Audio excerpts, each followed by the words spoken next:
Hello and welcome back to my channel. My name is Dwayne Kimball, United States Army veteran and retired VA rating specialist. In today's video, I am going to be discussing the VA's fee agreement, what it is, why it's used, and most importantly, when it's used. Make sure you stick around.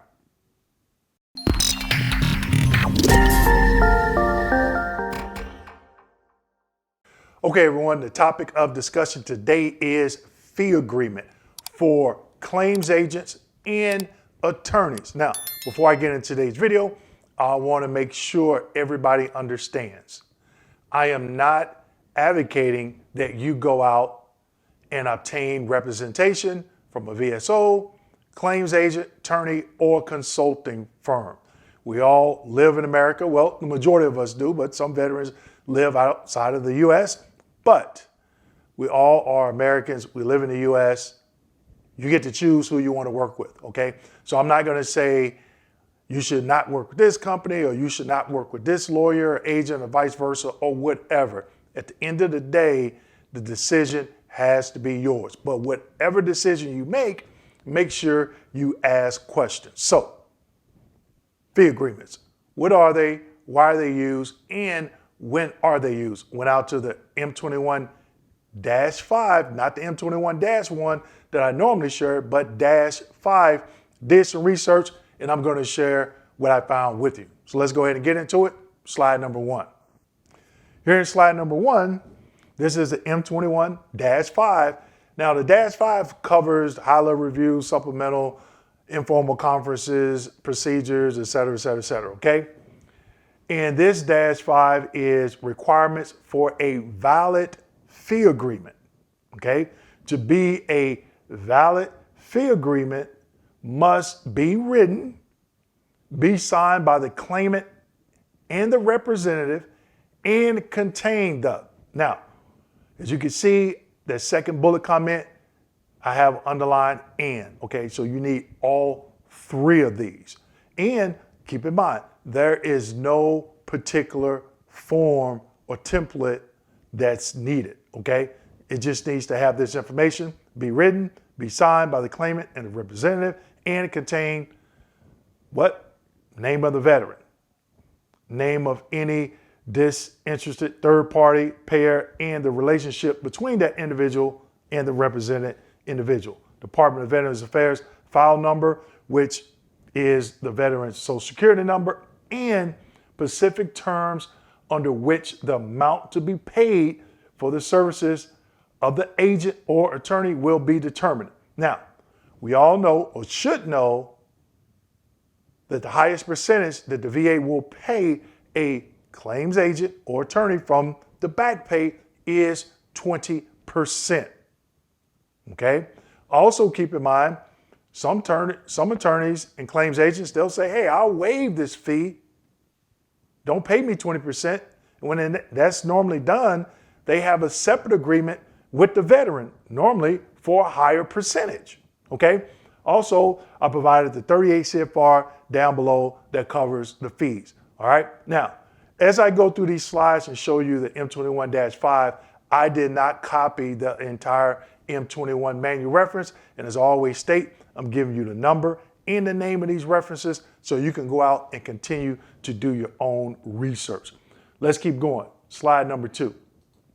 Here in slide number 2, checking a fee agreement. Now, who checks this at the VA? Okay, so it states when a fee agreement is received, the AAFC must first check that the agent or attorney submitting the agreement has been duly appointed as a claimant's representative.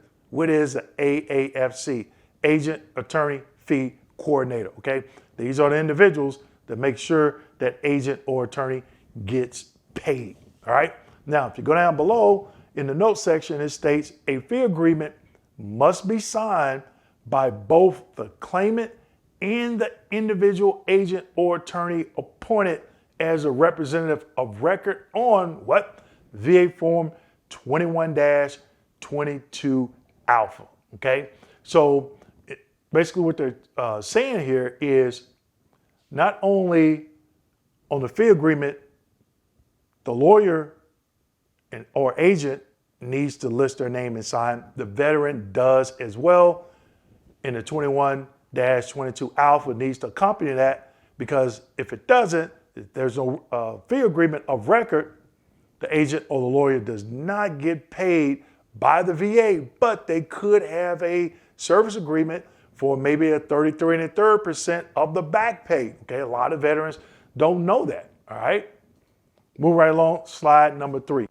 Definition of direct pay fee agreement. Okay, a direct pay fee agreement is one in which the representative's fee is paid by the VA from the award of past due benefits to the claimant or beneficiary. Okay, that what they're saying is the VA is going to pay that agent or attorney directly, not the veteran. Okay, they're going to pay that 20%. They're going to get that 20% of whatever back pay it is, if it's $50 or if it's $50,000. Okay, they're going to pay it to their agent or attorney, and then they're going to send the remaining amount to the veteran.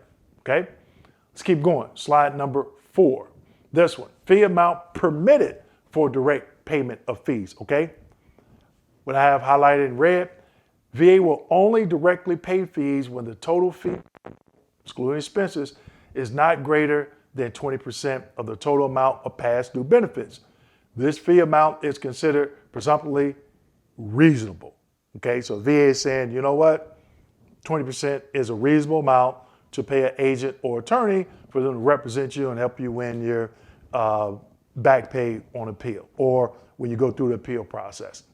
If the fee agreement specifies a total fee payable greater than 20%, the agent or attorney is responsible for collecting fees without assistance from the VA. So basically what they're saying is, okay, agent, claims agent or attorney, if you have a signed 21-22 alpha and a fee agreement, the veteran gets, let's say, $50,000.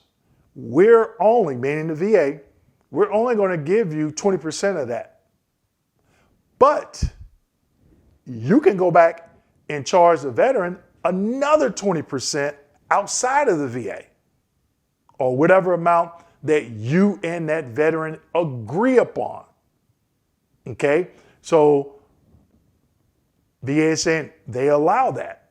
But if the fee agreement comes in, if you look at the example down below, and it gives an example of, 25%, no, if it's 25, if the agent or the lawyer are requesting 25% on that fee agreement, the VA is not going to honor it. They're only going to send the agent or the attorney the 20%.